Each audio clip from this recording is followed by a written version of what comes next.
Ghost Recon Wildlands is a huge game, and at E3 2016 it was playable for the first time.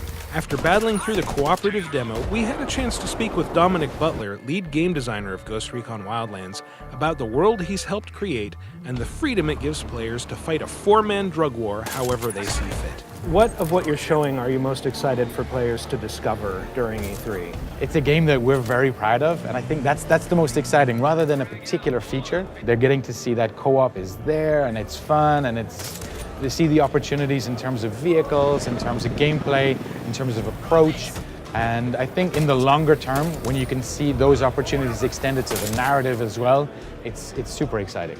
Tackling the game today, we did it a couple of different ways, and it really highlighted that you can do this any way that you want to. The core thing is really about total freedom of choice, right? So it's about letting the player decide how they want to play, where they want to play, what they want to use, how they want to leverage the environment, the opportunities that are there.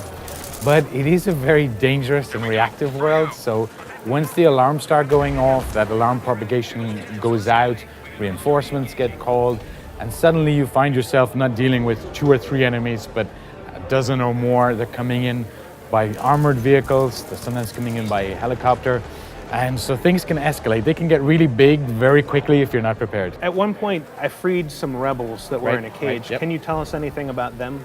Yes, so the rebellion is there. They exist in the world. It's really the people of Bolivia that are trying to fight back, because their whole country has been taken over, right? So they're trying to fight back, but they're completely underfunded. There's a corrupt local government that are working with the Santa Blanca, so the people really have no choice, they have no support.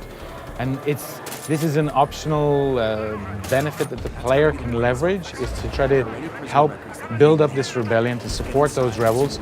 Sometimes in camps you're going to find cages, you're going to find them imprisoned. If you can get to them, if you can free them, they're going to take up arms against the Santa Blanca completely systemically.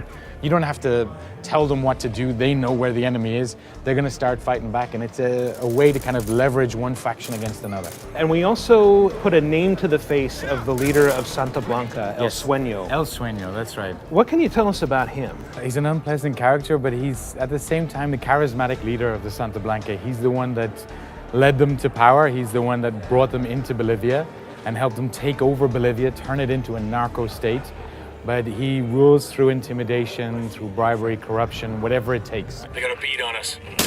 So when is Ghost Recon Wildlands coming out? So Ghost Recon Wildlands will be released on March 7th, 2017.